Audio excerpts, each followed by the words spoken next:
मध्य प्रदेश के मुरैना जिले के बाग चीनी थाना इलाके के बदरपुर गांव में दादा ने अपनी पोती की गोली मारकर हत्या कर दी। पुलिस में पहले तो अज्ञात मामला दर्ज कर मामले की जांच शुरू कर दी। जांच के बाद मामला प्रेम प्रसंग का सामने आया। लड़की मलिष्का अपने चाचा के शाले से प्रेम करती थी, इसलिए उसके परिवार के लोग नाराज थे। सबसे ज्यादा नाराजगी लड़की के दादा को थी, इसलिए उन्होंने गुस्सा में कट्टे से 3 गोलियां मारी। पुलिस ने दादा और पिता को गिरफ्तार कर लिया है। इसके अलावा 2 कट्टे भी जब्त किए गए हैं। पुलिस ने बताया कि लड़की के दादा को यह प्यार पसंद नहीं था। लड़की अपने चाचा के साले से ही शादी करना चाहती थी, लेकिन परिवार वाले काफी नाराज थे, इसलिए शादी नहीं हुई और दादा ने गोली मारकर उसकी हत्या कर दी। पुलिस की जांच में सामने आया है कि मलिष्का अपने चाचा देवेंद्र के साले सूरज से प्रेम करती थी, उससे शादी करना चाहती थी। मलिष्का के फोन में सूरज का फोन नंबर पति देव के नाम से सेव था। चूंकि सूरज रिश्ते में मामा लगता था, इसीलिए दादा को इसे लेकर घोर आपत्ति थी। मलिष्का की शादी की तैयारी परिवार कर रहा था, जिसके लिए वह राजी नहीं थी, इसलिए दादा सरनाम ने हत्या की योजना बनाई। जांच में सामने आया कि जब दादा सरनाम ने मलिष्का को 3 गोलियां मारी, तब पिता माखन वहां खड़ा था, लेकिन उसने कोई विरोध नहीं किया। पुलिस की जांच में घटनास्थल पर 3-4 मोबाइल सक्रिय दिखे। इनकी जांच हुई तो एक नंबर मृतका के दादा का निकला। इसके बाद सख्ती से पूछताछ हुई तो सरनाम टूट गया और पोती की हत्या की बात स्वीकार कर ली।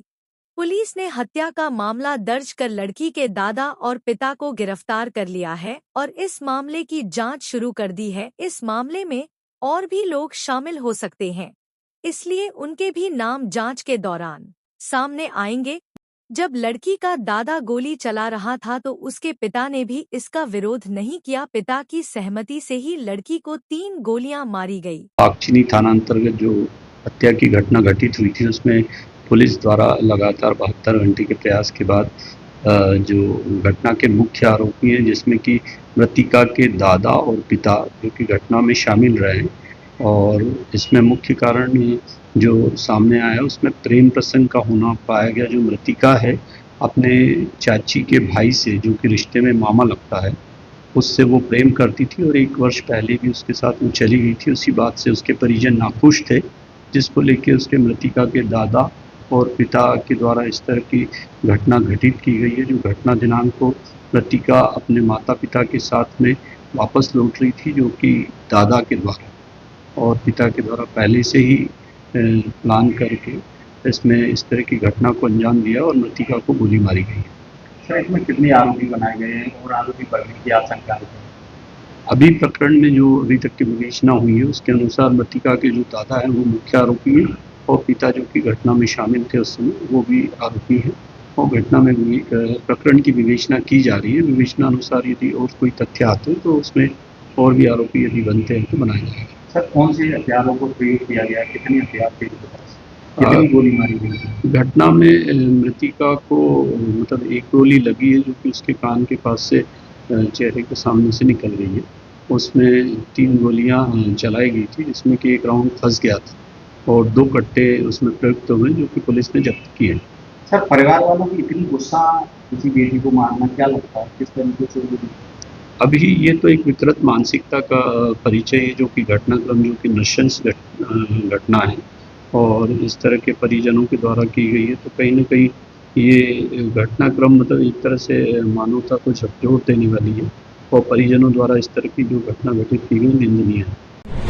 मध्य प्रदेश के मुरैना जिले में शासन और प्रशासन के द्वारा खुले बोरवेल पूरे तरीके से बंद करने को लेकर के सख्त हिदायत दी जा चुकी है, लेकिन उसके बाद भी खुले पड़े बोरवेलों बंद नहीं किया जा रहा है, जिसके चलते पूर्व में कई मासूमों इन खुले पड़े बोरवेलों में गिरने से मौत हो चुकी है। ऐसा ही खुला बोरवेल एक अम्बाह ब्लॉक के कुम्हारपुरा के प्राइमरी स्कूल में पड़ा है। बारिश की चलते इस बोरवेल के चारों तरफ गहरा गड्ढा भी हो गया है। इस बोरवेल को बंद करने के लिए ब्लॉक अधिकारी को कुम्हारपुरा स्कूल में पदस्थ शिक्षक पुरुषोत्तम सिंह चौधरी के द्वारा ब्लॉक शिक्षा अधिकारी को पत्र भी लिखा जा चुका है। यह एक मामला तो अम्बाह में सामने आ गया है, लेकिन आधा दर्जन से अधिक ऐसे स्कूल हैं कि उनमें भी बोरवेल खुले पड़े हैं। कलेक्टर के निर्देश के बाद भी जनपद पंचायत के अधिकारी बोरवेलों को बंद नहीं कर रहे हैं। हालांकि अब अधिकारियों को निर्देशित किया कि अगर कार्यवाही नहीं करते हैं तो उनके खिलाफ ही कार्यवाही की जाएगी। लेकिन अभी तक बोरवेल बंद नहीं किया गया है। ऐसे में स्कूल खुल गए हैं। अब छात्रों का आवागमन स्कूलों में शुरू हो गया है। उसके बाद 8 इंची का खुला बोरवेल पड़ा है। इसके साथ ही बारिश के चलते बोरवेल के चारों तरफ गहरा गड्ढा भी हो गया है। ऐसे में शिक्षकों को डर लगा रहता है कि खेलते खेलते कोई बच्चा इस बोरवेल में ना गिर जाए। उसके बाद भी जिम्मेदारों के द्वारा ध्यान नहीं दिया जा रहा है, जिसके चलते एक बड़ा हादसा होने की आशंका ग्रामीणों को और स्कूल के स्टाफ को बनी हुई है। ग्रामीणों का कहना है कि कई बार शिक्षा विभाग में शिकायत कर चुके हैं, लेकिन यह गड्ढा अभी तक बंद नहीं किया गया है और अब तो बारिश के चलते बोरवेल खुल गया है। इसमें बच्चे गिर जाने का डर लगा रहता है। जल्द स्कूल के खुले पड़े बोरवेल को बंद किया जाए। ऐसी जानकारी मिली है कि कुछ इलाके में बोरवेल खुले हुए हैं। हालांकि अधिकांश जगहों पर ये बंद कर दिए गए हैं या प्रोटेक्टेड कर दिए गए हैं। कलेक्टर महोदय के द्वारा कई बार मीटिंग में हिदायत दी गई है और यदि ऐसा है तो करा लिया जाए। तो हिदायत देने के बाद भी अधिकारी नहीं कर रहे, तो क्या लगता है लापरवाही है? जी बिल्कुल, कहीं न कहीं लापरवाही है और यदि ऐसा है तो उनके विरुद्ध कार्रवाई करने पर भी विचार किया जाएगा। राजाखेड़ा की द्योली थाना पुलिस ने अवैध हथियारों के खिलाफ की बड़ी कार्रवाई। अवैध हथियार के साथ 2 आरोपी गिरफ्तार। धौलपुर जिले के राजाखेड़ा उपखंड की द्योली थाना पुलिस ने अवैध हथियारों के खिलाफ बड़ी कार्रवाई करते हुए 2 आरोपियों मनोज कुमार और दीपू को गिरफ्तार किया है। पुलिस अधीक्षक सुमित मेहरा के निर्देशन और एडिशनल एसपी मनोज शर्मा व सीओ मनिया राजेश कुमार के सुपरविजन में थानाधिकारी परमजीत सिंह के नेतृत्व में यह कार्रवाई की गई। मामले को लेकर आज दोपहर 2 बजे द्योली थानाधिकारी परमजीत सिंह ने बताया कि थाना क्षेत्र के हरकंदकापुरा मोड़ से मनोज कुमार पुत्र घूरेलाल निवासी हरकंदकापुरा से एक 12 बोर दुनाली बंदूक, एक 315 बोर सिंगल शॉट पचफेरा और एक 12 बोर कट्टा बरामद किया गया है। वहीं डीएसटी प्रभारी प्रेम सिंह की सूचना पर इंद्रावली मोड़ के पास दीपू पुत्र मचकुंडी निवासी रावतपुरा थाना सदर हाल मरैना थाना देहली को एक 315 बोर देसी कट्टा और एक खाली कारतूस के साथ गिरफ्तार किया गया है। दोनों आरोपियों के खिलाफ आर्म्स एक्ट में मुकदमा दर्ज कर जांच की जा रही है। ट्रांसफार्मर की अर्थिंग फेल होने से दौड़ा करंट, भैंस की मौत। धौलपुर जिले की पंचायत समिति सरमथुरा की ग्राम पंचायत भरकुंजरा के गांव मठ पिपरोदा में शुक्रवार सुबह करीब 11 बजे गांव में रखे एक ट्रांसफार्मर की अर्थिंग फेल होने से उसमें 11 केवी करंट दौड़ गया। इस वजह से हादसा हो गया। हादसे में एक भैंस के करंट की चपेट में आने से मौत हो गई। पीड़ित भगवानदास पुत्र भंताराम जाटव ने बताया कि घर से थोड़ी दूर खेत में भैंस को छाया में बांधने के लिए ले जा रहे थे। तभी इस दौरान रास्ते में पोल पर रखे विद्युत ट्रांसफार्मर की अर्थिंग फेल हो गई और अर्थिंग का तार टूटकर भैंस के ऊपर गिर गया और करंट लगने से मौके पर ही मौत हो गई। इसके बाद विद्युत विभाग के कर्मचारियों को घटना के बारे में अवगत कराकर लाइट को बंद कराया गया, लेकिन तब तक भैंस की मौत हो गई थी। पीड़ित ने सरकार से उचित मुआवजा दिलाने की गुहार लगाई है। घटना की सूचना पाकर मौके पर पहुंचे लाइनमैन हरिप्रसाद ने घटना का जायजा लिया। उन्होंने बताया कि ट्रांसफार्मर की अर्थिंग फेल होने और भैंस के द्वारा अर्थिंग से उलझने पर अर्थिंग में 11 केवी करंट आने से मौत हुई है, जिससे पशुपालक को नुकसान हुआ। मड़पपुरा गांव में एक भैंस की मृत्यु हो गई है। अर्थिंग फेल होने की वजह बताई गई। मैं खुद यहाँ पर मौके पर मौजूद हूँ। भैंस निकलते समय भैंस सींग में उलझने से अर्थिंग का तार टूटने से 11 केवी करंट आने से भैंस की मृत्यु हो गई है। मैंने मौके पर तुरंत ही सप्लाई बंद कराई। सुबह करीब 11 बजे की घटना है। मैं अपनी भैंस को खोल करके यानी खेत की तरफ ले जा रहा था। रास्ते में ट्रांसफार्मर के नीचे यानी पहले से अर्थिंग फैला हुआ था, यानी उसमें भैंस जा चिपकी और यानी वहाँ पर तुरंत मौके पर ख़त्म हो गई। और मैंने लाइनमैन के लिए फ़ोन किया। लाइनमैन यहाँ पर आया और उन्होंने देखा। तो देखने के बाद मैंने यानी थाना अधिकारी नादनपुर के लिए सूचना की। और मेरी सरकार से यही रिक्वेस्ट है कि यानी जल्द से जल्द इसकी कार्रवाई की जाए और मुआवजा दिलवाने की कोशिश करें। 11 साल पुराने मामले में कोर्ट ने सुनाई सजा।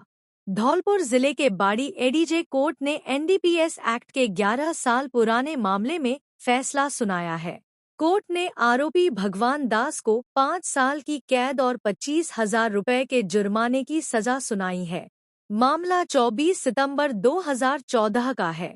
सरमथुरा थाना पुलिस ने बाड़ी के धनोरा रोड से 2 आरोपियों भगवान दास और अजमेर सिंह को 3 किलो गांजे के साथ पकड़ा था। पुलिस ने एनडीपीएस एक्ट की धारा 8/20 के तहत मामला दर्ज कर दोनों के खिलाफ कोर्ट में चालान पेश किया। एडीजे कोर्ट में चल रही सुनवाई के दौरान एक आरोपी अजमेर सिंह की मृत्यु हो गई। अपर लोक अभियोजक मनोज सिंह परिहार के अनुसार मामले में 11 गवाहों की गवाही और 27 दस्तावेजी साक्ष्य पेश किए गए। इन सभी साक्ष्यों के आधार पर एडीजे सुनील कुमार गुप्ता ने भगवान दास को दोषी करार दिया और सजा सुनाई है। मामला ये है कि धनोरा रोड बाड़ी के भगवान दास और अजमेर सिंह के खिलाफ सरमथुरा थाने में 3 किलो गांजे का एक मुकदमा दर्ज किया था, जिसके 8/20 एनडीपीएस एक्ट के तहत वो दौरान ट्रायल अजमेर सिंह की तो मृत्यु हो गई। उसके बाद आज न्यायालय ने भगवान दास को 5 वर्ष का कठोर कारावास, 25,000 रुपये का अर्थदंड दिया गया है। अभियोजन हमारी ओर से 11 साक्षी पेश किए गए थे, 27 दस्तावेजी साक्ष्य पेश किए थे। इस आधार पर मुलजिम को सजा हुई है। सजा हुई है सर? 5 वर्ष और 25,000 रुपये का अर्थदंड।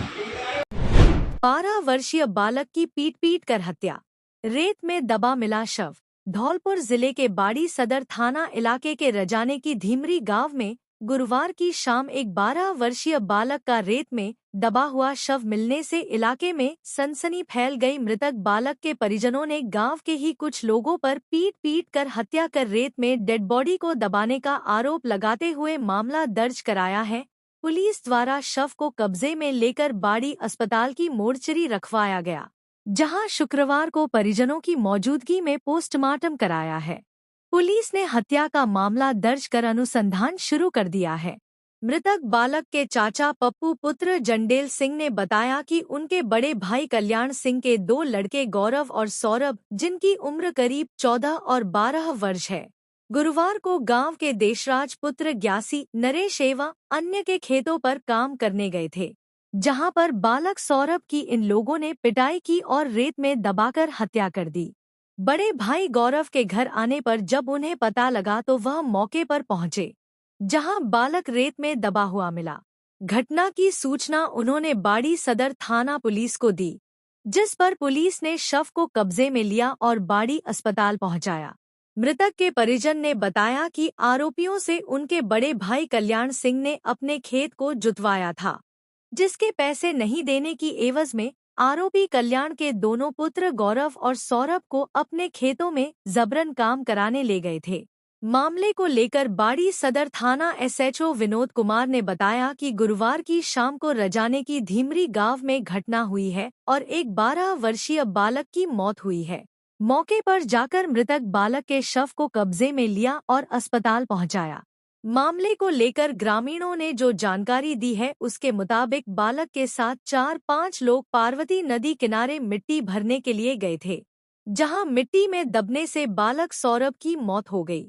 घटना को लेकर मृतक के पिता कल्याण सिंह ने रिपोर्ट दी है, जिसमें बताया है कि गांव के 3-4 लोग बालक को काम कराने ले गए थे, उन्होंने उसे मिट्टी में दबाकर मार दिया है। मामला दर्ज, अनुसंधान किया जा रहा है। पुत्र जंडेल सिंह, ग्राम रजाने की धीमरी, कल 7 बजे मेरे भतीजे सौरभ गौरव को गांव के ले गए थे और ज़बरदस्ती ले गए थे घर से। जब हमने दिन में देखा तो मृत पाया, जिनको इसको रेत में दाबकर मार दिया, जिसमें देशराज पुत्र ग्यासी, रामचंद्र पुत्र कम्मोल, नरेश पुत्र कम्मोल और दिनेश पुत्र बीरबल ने दबा के रेत में मार दिया। जब परिजनों को सूचना मिली, जब मेरे छोटे एक और भतीजे ने सूचना दी तो देखा मौके पर तो वहीं मृत मिला। बच्चे को वो कहाँ ले गए थे? अपहरण करके ले गए थे कि वैसे ही ले गए थे? नहीं क्या नहीं, हुआ था? जबरदस्ती घर से ले गए थे, काम करवाने के लिए जबरदस्ती ले गए थे यहाँ से। गांव रजाने की धीमरी में कल गांव रजाने की धीमरी के कुछ लोग एक बच्चे को, इसका नाम सौरभ है, इसकी उम्र करीब 12 साल है, जिसको पार्वती नदी में से मिट्टी भरने के लिए ले गए थे। जिसकी मिट्टी में दबने से या मौत हो गई। बच्चे के परिजनों द्वारा इस प्रकार की रिपोर्ट दी है कि जो गांव के 3-4 लोग ले गए थे, उन्होंने ही बच्चे को मिट्टी में दबा के मार दिया है। इस संबंध में थाने पर रिपोर्ट प्राप्त होने पर प्रकरण दर्ज किया गया है। बच्चे का पोस्टमार्टम कराकर लाश उसके परिजनों को दी गई है और प्रकरण में अनुसंधान जारी है। राजाखेड़ा वन विभाग में 32 किस्म के वृक्षों की पौध वितरण के लिए तैयार। TOFR योजना के तहत 17,000 पौधों का 1 जुलाई से होगा वितरण। धौलपुर जिले के राजाखेड़ा उपखंड में वन संपदा को बढ़ाने के लिए वन विभाग तैयारियों को अंतिम रूप दे रहा है। इस बरसात के मौसम में लोग अधिक से अधिक पौधारोपण कर सकें, इसके लिए राजाखेड़ा वन विभाग की नर्सरी में छायादार और फलदार पौधों के साथ ही फूलदार पौधों की पौध तैयार हो चुकी है, जिनका वितरण 1 जुलाई से सभी सरकारी विभागों के साथ ही आमजन को निर्धारित दर पर किया जाएगा। आज शुक्रवार दोपहर 1 बजे प्रभारी वनपाल नाका राजाखेड़ा अमर तिवारी ने बताया कि पौधे लेने के लिए आने वाले लोगों की सहूलियत के लिए विभाग द्वारा ऑनलाइन पेमेंट की भी सुविधा रहेगी, जहां वह सोमवार से शनिवार सुबह 9:30 बजे से शाम 5:30 बजे तक निर्धारित दर पर पौधे ले सकेंगे। तिवारी ने लोगों से अपील करते हुए कहा कि इस बरसात के मौसम में लोग अधिक से अधिक पौधारोपण कर उनकी देखभाल का संकल्प लें, जिससे पर्यावरण को साफ और स्वच्छ बनाया जा सके। अमर तिवारी, प्रभारी वनपाल नाका राजाखेड़ा, नर्सरी राजाखेड़ा में इस वर्ष के लिए 70,000 पौधे TOFR योजना के तहत तैयार कराए गए एवं 50,000 पौधे नाबार्ड योजना के तहत तैयार कराए गए हैं, जिनकी तैयारियों को पूर्ण कर लिया गया है। 1 जुलाई से उच्च अधिकारियों के निर्देशन में उचित दर पर पौधारोपण के लिए वितरण करवाया जाएगा। कितनी किस्म के पौधे हैं सर? लगभग इसमें 32 प्रजातियां हैं, 32 प्रकार की प्रजातियां हैं, जिसमें छायादार, फलदार, फूलदार पौधों का वितरण किया जाएगा उचित नियम। हफ्ते में कितने दिन ले सकते हैं आमजन पौधे? आमजन के लिए जितनी उनको आवश्यकता हो, 10 पौधे, 20, 50, जितने भी आम। टाइमिंग क्या रहेगी इसकी? पौधे टाइमिंग के लिए सुबह आप 9:30 से 5:30 बजे तक इसके लिए टाइमिंग बनी रहेगी। भर कर गिरी छत की 6 पट्टियां, मां बेटी बची। धौलपुर जिले की सैंपो पंचायत समिति के गांव सालेपुर में शुक्रवार को एक पक्का मकान ढहने से हड़कंप मचा रहा। बताया गया है कि कुछ सदस्य घर के बाहर थे। कमरे में एक महिला और बच्ची सोई हुई थी। तभी अचानक कमरे की करीब 6 पट्टी भराकर ढह गई। गनीमत रही कि इस बीच दोनों मां बेटी पूरी तरह सुरक्षित है। हालात को देखकर सब लोग अचंभित हैं।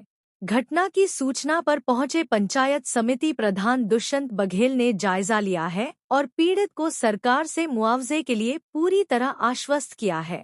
घटना को लेकर प्रधान दुष्यंत बघेल ने बताया कि वैजयंती पत्नी पातीराम जाटव को कुछ समय पूर्व सरकार से प्रधानमंत्री आवास योजना के तहत छत मिली थी, जो बारिश के बीच ढहने से वह छत विहीन हो गया है। पीड़ित को शीघ्र मुआवजा प्रक्रिया पूरी की जाएगी। वहीं पड़ाका गांव में छज्जा देने से मकान के ऊपर साफ सफाई कर रहा मकान मालिक मलबे के साथ नीचे गिरने से घायल हो गया था। प्रधान दुष्यंत बघेल ने पीड़ित के घर पहुंच घायल रामनिवास बघेल की कुशलक्षेम पूछी है तथा मुआवजा प्रक्रिया के लिए हल्का पटवारी को मौके पर बुलाकर सहायता फॉर्म भरवाया गया है।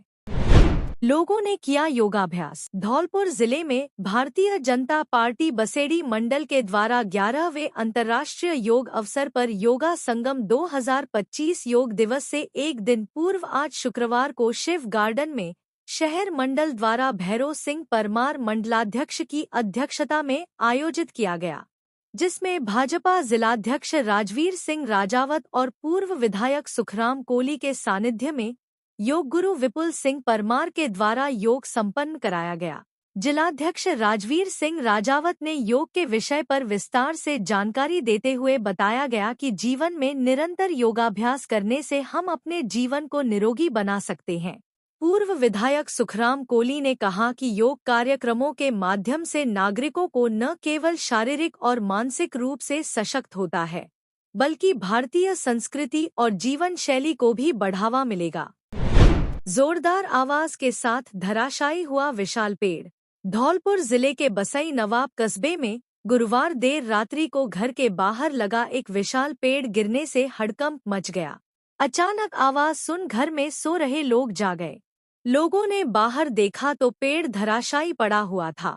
ऐसे में केशव कोली के मकान के बाहर बने शौचालय ध्वस्त हो गए। वहीं घर पर आए एक रिश्तेदार की बाइक भी पेड़ के नीचे दबने से बुरी तरह क्षतिग्रस्त हो गई है। गनीमत रही कि परिजन घर के अंदर सो रहे थे। ऐसे में बड़ा हादसा होने से टल गया।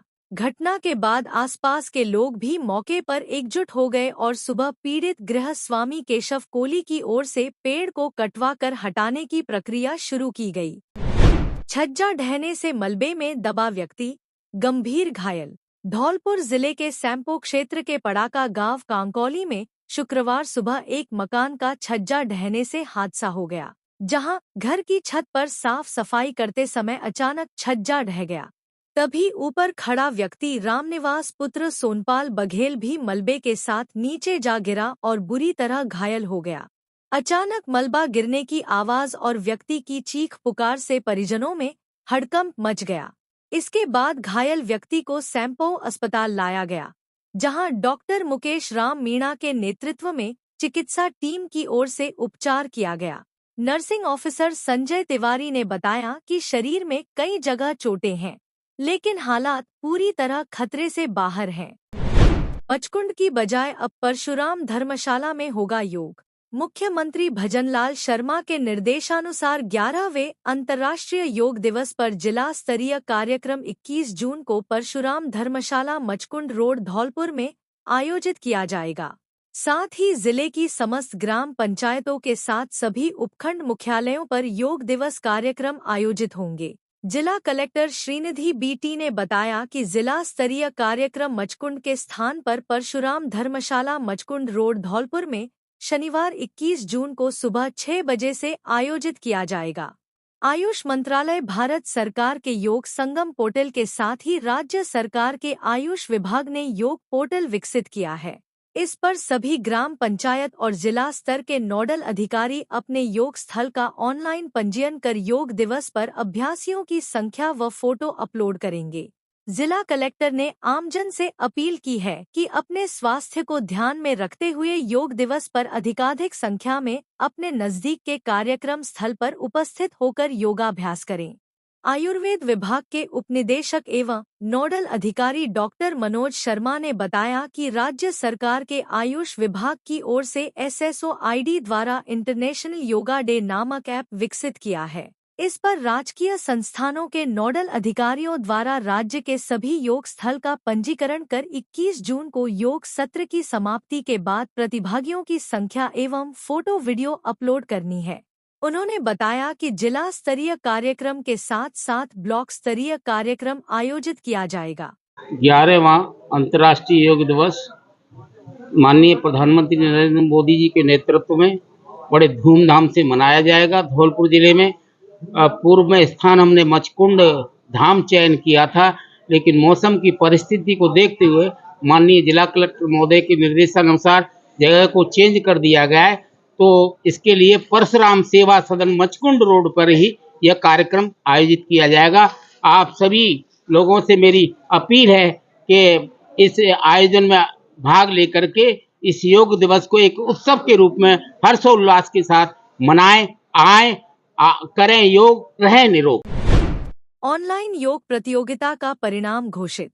धौलपुर के राजकीय बालिका उच्च माध्यमिक विद्यालय में जिला प्रशासन एवं आयुर्वेद विभाग धौलपुर द्वारा अंतर्राष्ट्रीय योग दिवस के उपलक्ष्य में आयोजित वर्चुअल योग दिवस प्रतियोगिता का परिणाम घोषित किया गया। योग नोडल अधिकारी डॉक्टर मनोज कुमार शर्मा, संयोजक एवं प्रतियोगिता प्रभारी डॉक्टर विनोद गर्ग, वरिष्ठ आयुर्वेद चिकित्सा अधिकारी कासिमपुर और सह संयोजक प्रभारी डॉक्टर मंजू मीणा ने बताया है कि इस ऑनलाइन योग प्रतियोगिता में कुल 283 प्रतिभागियों ने भाग लिया। उन्होंने बताया कि वर्चुअल स्लोगन प्रतियोगिता में प्रथम स्थान पर पिंकी शर्मा, द्वितीय स्थान गणेश सैनी एवं तृतीय स्थान पर सिद्धांत भास्कर रहे। वर्चुअल ड्राइंग प्रतियोगिता में प्रथम स्थान आकांक्षा सिंह धौलपुर, द्वितीय स्थान प्रांजल ब्राह्मी, तृतीय स्थान सानवी चौधरी ने प्राप्त किया। वर्चुअल योगा वीडियो प्रतियोगिता में प्रथम स्थान युगांतिका मीणा, द्वितीय अभिषेक सिंह एवं तृतीय स्थान कोमेश कुमारी केंद्रीय विद्यालय धौलपुर ने प्राप्त किया। विजेताओं को व्यक्तिगत दूरभाष द्वारा सूचित किया गया। लोगों ने समस्याओं को लेकर एसडीएम को सौंपा ज्ञापन। धौलपुर जिले के बाड़ी के किड़ी मोहल्ला के वार्ड 36 की बदहाल स्थिति से परेशान नागरिकों ने पूर्व पार्षद मंगल सिंह कुशवाहा और रवि शर्मा के नेतृत्व में शुक्रवार को एसडीएम भगवत शरण त्यागी को ज्ञापन सौंपा। नागरिकों ने क्षेत्र की सीवर, पेयजल और सफाई व्यवस्था की गंभीर समस्याओं को उठाते हुए जल्द समाधान की मांग की। ज्ञापन में बताया गया कि सीवर लाइन बिछाने के कार्य के कारण मोहल्ले की अधिकांश सड़कों की हालत खराब हो चुकी है। सड़कों को खोदने के बाद उन्हें सही तरीके से नहीं भरा गया, जिससे सड़कें गड्ढों में तब्दील हो गई हैं और आए दिन लोग चोटिल हो रहे हैं। इसके साथ ही पेयजल आपूर्ति की पाइपलाइनें क्षतिग्रस्त हो चुकी हैं। नलों से गंदा और बदबूदार पानी आ रहा है, जिसे पीने से लोग बीमार हो रहे हैं। लोगों ने कहा कि बीते 3 महीनों से शुद्ध पेयजल नहीं मिल पा रहा है, जिससे क्षेत्र में बीमारियों और महामारी फैलने का खतरा मंडरा रहा है। नागरिकों ने आरोप लगाया कि नगरपालिका ईओ और अध्यक्ष से कई बार शिकायत करने के बावजूद कोई सुनवाई नहीं हुई। जन सुनवाई पर भी शिकायतें की जा चुकी हैं, लेकिन कोई कार्रवाई नहीं हुई। उन्होंने यह भी कहा कि क्षेत्र पिछड़ा होने के कारण जिम्मेदार अधिकारी ध्यान नहीं दे रहे हैं। रवि शर्मा और अन्य नागरिकों ने कहा कि पाइपलाइनें पूरी तरह से बदलने की जरूरत है और जल्द ही ठोस कार्रवाई की जानी चाहिए।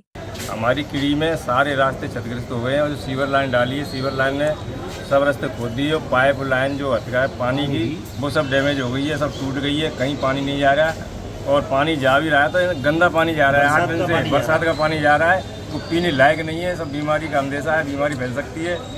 और हमारी सफाई व्यवस्था बिल्कुल चरमरा गई है, सफाई भी नहीं है बिल्कुल रास्तों में। ये हम ईओ साहब से कह चुके हैं, चेयरमैन साहब से कह चुके हैं, लेकिन हमारी कोई सुनवाई नहीं हो रही हमारे वार्डों की। हमारी किड़ी में तो बैकवर्ड एरिया है, इसलिए वहाँ कोई ध्यान ही नहीं देता है। हमारे रास्तों की सफाई व्यवस्था की जाए और हमारी पाइपलाइन है वो पाइपलाइन डैमेज पड़ी हुई, उसको सही किया जाए। शुद्ध पानी मिलना चाहिए हमको, हमारे वार्ड के निवासियों को। सबंध कह चुके हैं लेकिन कोई सुनवाई नहीं हो रही है। जन सुनवाई में भी दे के आए थे हम कल, वहाँ भी कोई सुनवाई नहीं हो रही है। कालीतीर की आवंटित भूमि पर रोपे 100 पौधे। राजस्थान सरकार द्वारा 5 जून से 20 जून 2025 तक वंदे गंगा जल संरक्षण माह अभियान का भव्य आयोजन किया गया। इसी के तहत जल संसाधन खंड द्वितीय धौलपुर के अधिशासी अभियंता द्वारा धौलपुर जिले के ग्राम विष्णोदा में कालीतीर की आवंटित भूमि पर लगभग 100 पौधे लगाए गए। वहीं 20 जून 2025 को जल संसाधन धौलपुर लिफ्ट खंड के सागरपाड़ा कैंपस में एक विशेष पौधरोपण कार्यक्रम आयोजित हुआ, जिसमें 400 पौधे रोपित किए गए। इस मौके पर अधीक्षण अभियंता सुरेश चंद मीणा, अधिशासी अभियंता राजीव कुमार अग्रवाल एवं विजय लाल शर्मा, सहायक अभियंता राजेंद्र प्रसाद मित्तल, प्रशासनिक अधिकारी सियाराम मीणा, सहायक प्रशासनिक अधिकारी अजय कुमार डंडोतिया, जगदीश कश्यप आदि ने सक्रिय भागीदारी निभाई। यह अभियान न केवल जल स्रोतों की महत्ता को रेखांकित करता है, बल्कि वृक्षारोपण के माध्यम से हरित भविष्य की ओर एक मजबूत कदम भी है। कथा में भगवान श्री कृष्ण की बाल लीलाओं का किया बखान। धौलपुर जिले के बाड़ी में दिव्य ज्योति जागृति संस्थान द्वारा आयोजित भागवत कथा ज्ञान यज्ञ के 5म दिवस पर भागवताचार्य साध्वी मेरुदेवा भारती ने श्रद्धालुओं को भगवान श्री कृष्ण की बाल लीलाओं के माध्यम से आध्यात्मिक मार्ग का गूढ़ संदेश दिया। यह आयोजन 16 जून से 22 जून 2025 तक गंज दरवाजे के सामने अग्रवाल धर्मशाला बाड़ी में प्रतिदिन दोपहर 2 बजे से शाम 5 बजे तक किया जा रहा है। कथा वाचन के दौरान साध्वी ने कहा कि भगवान श्री कृष्ण की प्रत्येक लीला केवल मनोरंजन नहीं, बल्कि आध्यात्मिक संकेत है। बाल लीलाओं में छिपे गूढ़ तत्वों की व्याख्या करते हुए उन्होंने माटी खाने की लीला का संदर्भ दिया और समझाया कि यह शरीर ही ईश्वर का मंदिर है, जहां प्रभु स्वयं निवास करते हैं।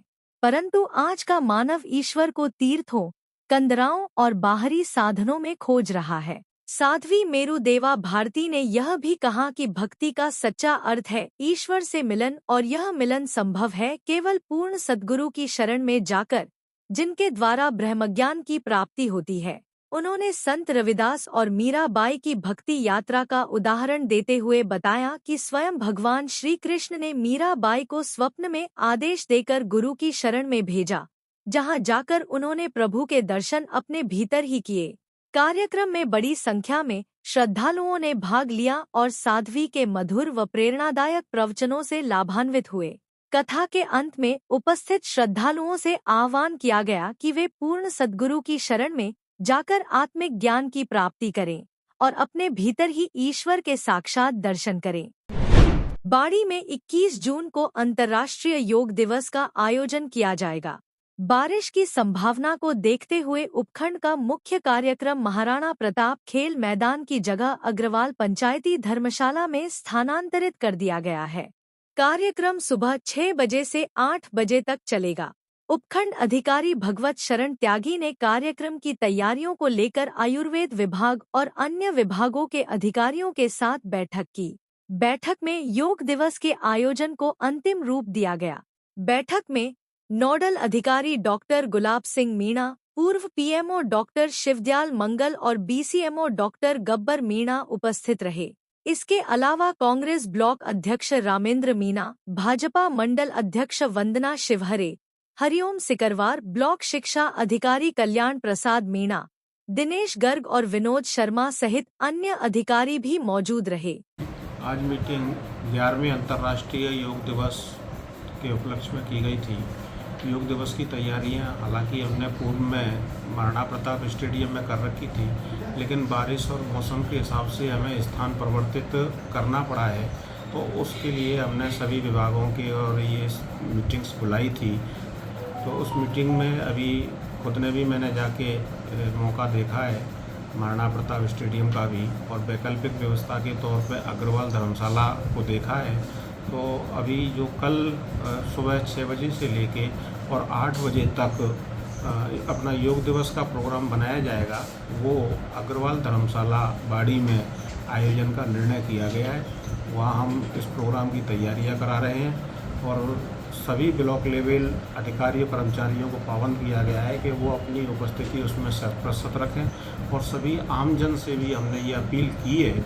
मीटिंग में भी हमने आमजन के लोगों को और सभी पार्टी के पदाधिकारियों को बुला करके ये आग्रह किया है कि उस योग दिवस पर ज़्यादा से ज़्यादा अपनी सहभागिता प्रदान करें।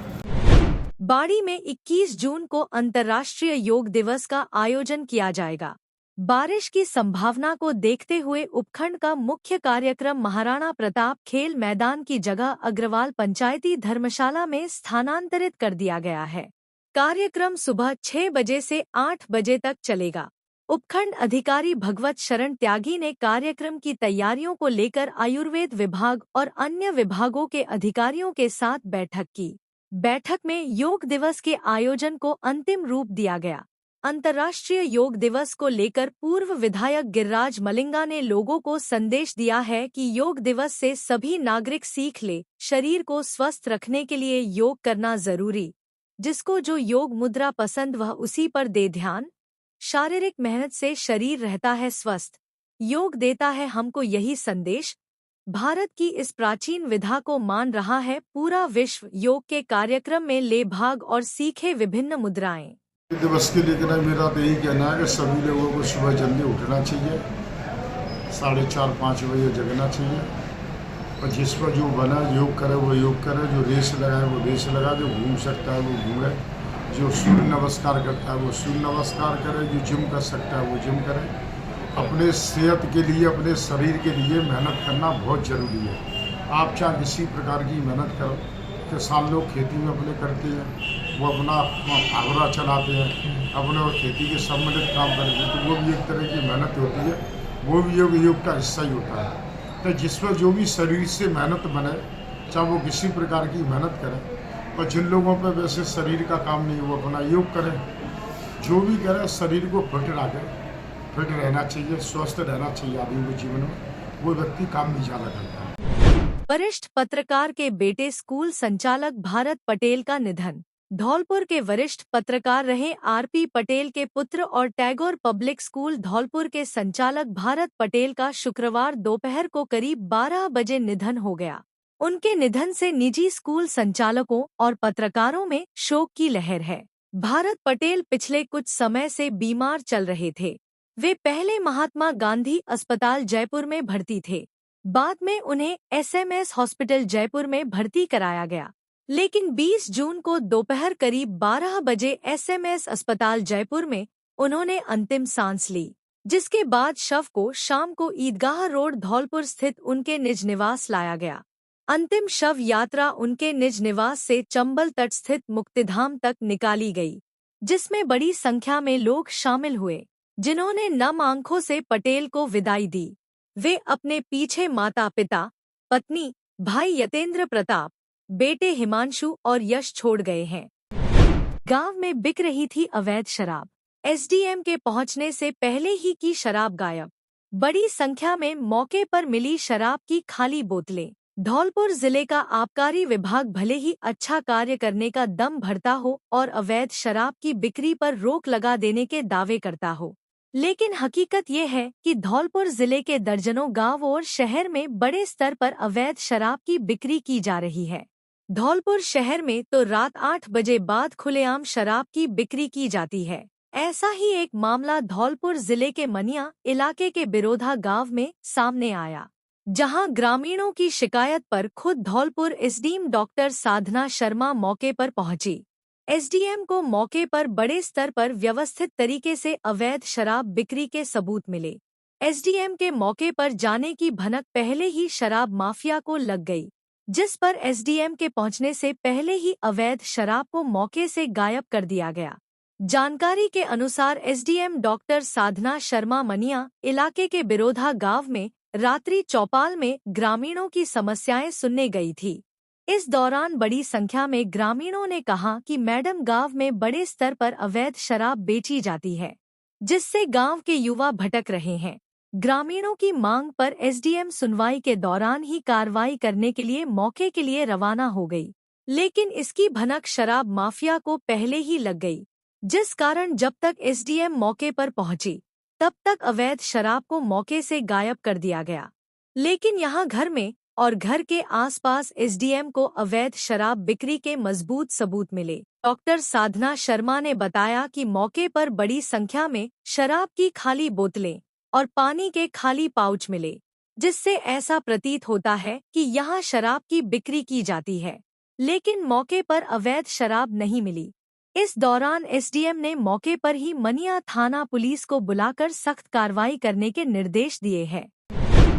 आज निकलेगी धौलपुर शहर में भगवान परशुराम की भव्य शोभायात्रा। भगवान परशुराम शोभायात्रा आयोजन समिति धौलपुर एवं परशुराम चैरिटेबल ट्रस्ट के संयुक्त तत्वाधान में आज धौलपुर शहर में भगवान परशुराम जी की भव्य शोभायात्रा निकाली जाएगी। ट्रस्ट के अध्यक्ष पीसी बोहरा ने बताया कि पूर्व राज्यपाल कलराज मिश्र 2 बजे सर्किट हाउस पहुंचकर वहां कार्यकर्ताओं से मुलाकात करेंगे। उसके बाद परशुराम सेवा सदन पहुंचेंगे। लगभग 4 बजे परशुराम सेवा सदन पहुंचकर समाज के समक्ष अपने विचार रखते हुए शोभायात्रा को भगवा ध्वज दिखाकर यात्रा की शुरुआत करेंगे। शोभायात्रा संयोजक मुकेश हनुमान ने बताया कि यात्रा परशुराम सेवा सदन से शुरू होकर घंटाघर होते हुए हरदेव नगर, जगन टॉकीज, लाल बाजार, सब्जी मंडी, तोप तिराहा, संतर रोड से गुलाब बाग होते हुए परशुराम सेवा सदन पर भव्य आरती के बाद संपन्न होगी। उसके बाद सभी सहभोज कर अपने अपने घर जा सकेंगे। समिति अध्यक्ष मुकेश शर्मा ने बताया कि यात्रा में 5 झांकी, एक बैंड, डीजे, ढोल के साथ साथ भगवान परशुराम का डोला होगा। शोभायात्रा का जगह जगह स्वागत किया जाएगा। शोभा यात्रा की तैयारियां सभी की मेहनत से पूरी हैं। कल 3 बजे से ही सेवा सदन पर लोगों का आना शुरू होगा और जो गंतव्य रूट दिया हुआ है हरदेव नगर होते हुए लाल बाजार तिंतर रोड होते हुए पुनः यहीं पर आके समापन होगा।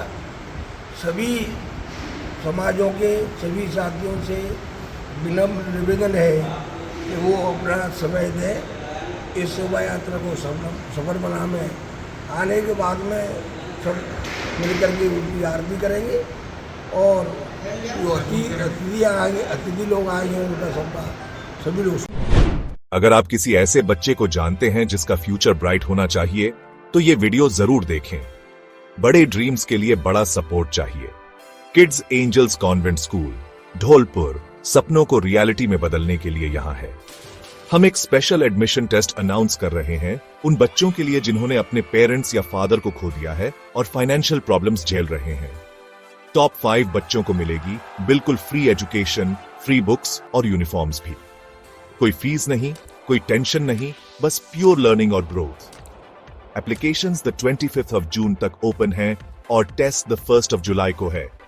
ये चांस मिस मत करना। धौलपुर के पेरेंट्स, गार्डियंस और प्यारे नागरिकों ये बात सब तक पहुंचाएं। इन बच्चों को सपोर्ट करें।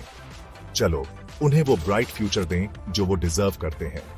ज्यादा डिटेल्स के लिए हमें कॉल करें 9309011959 या 7014186759 पर। याद रखना, हर बच्चे को शाइन करने का चांस मिलना चाहिए। चलो मिलकर इसे पॉसिबल बनाते हैं। किड्स एंजल्स कॉन्वेंट स्कूल, जहां ड्रीम्स ऊंची उड़ान भरते हैं। हेलो धौलपुर, नया एकेडमिक ईयर शुरू हो चुका है और इमैनुअल स्कूल्स के एडमिशन प्रोसेसेस भी। अप्रैल 1 से आप अपने बच्चों को इमैनुअल परिवार के साथ जोड़ सकते हैं। इमैनुअल 37 ईयर से धौलपुर में एक्सीलेंट एजुकेशन को प्रोवाइड करता है। हम ना ही केवल एकेडमिक एक्सेलेंस को देखते हैं पर हॉलिस्टिक और ओवरऑल डेवलपमेंट में बच्चों को, आपके बच्चों को बेस्ट तरीके से नर्चर करने की कोशिश करते हैं। Extra curricular activities, faculties, state of art facilities such as libraries, best classroom, smart TVs, auditoriums etcetera हमारे करिकुलम में इंक्लूड होता है। इसमें हम स्पोर्ट्स और अन्य चीजों को भी हम प्रायोरिटाइज करते हैं। यस, आपने सुना ही होगा कि एकेडमिक्स में हमारा स्कूल काफी ज्यादा आपके बच्चों पे ध्यान देता है। साथ ही में हम बाकी सभी क्वालिटीज को नर्चर करने की कोशिश करते हैं। साथ ही में मॉरल एजुकेशन जो हमारा मेन मोटिव है कि इमैनुअल मिशन स्कूल हमेशा एक गुड सिटीजन्स को तैयार करे, हम उन सारे बातों को भी ध्यान में रखते हैं। मैं आप सबका स्वागत करती हूँ इमैनुअल मिशन स्कूल में। अधिक जानकारी के लिए नीचे दिए गए नंबर पर आप कांटेक्ट कर सकते हैं या फिर अपॉइंटमेंट्स के लिए आप सुबह 9 बजे से 1 बजे तक स्कूल ऑफिस में भी जा सकते हैं। एडमिशन प्रोसेस शुरू हो गई हैं, जल्दी अपने सीट्स को एनरोल कीजिए।